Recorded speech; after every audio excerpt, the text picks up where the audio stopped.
नेती ही योगिक ग्रंथामध्ये ज्या 6 शुद्धिक्रिया सांगितल्या आहेत त्यातील एक आहे. याचे जलनेती व सूत्रनेती असे 2 प्रकार आहेत. यासाठी आपल्याला जलनेती पात्र, मीठ आणि कोमट पाणी यांची आवश्यकता असते.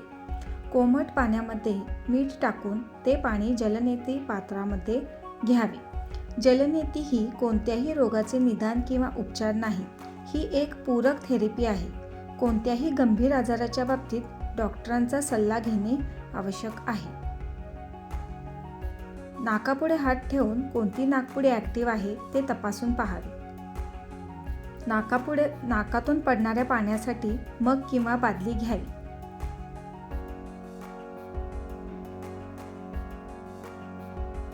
जलनेती पात्र एका हातात घेऊन त्याचे टोक एका नाकपुडीवर ठेवावे आणि मान एका बाजूला झुकवावी, जेणेकरून दुसऱ्या नाकपुडीतून पाणी प्रवाहित होईल. हे करत असताना श्वासोच्छ्वास हा तोंडावाटे करावा.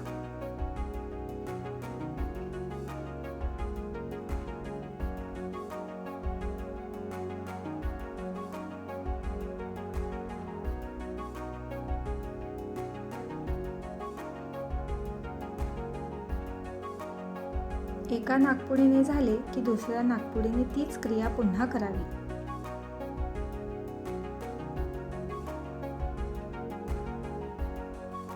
जलनेतीनंतर कपालभाती करून नाकामध्ये काही पाण्याचा अंश शिल्लक असल्यास तो बाहेर काढावा.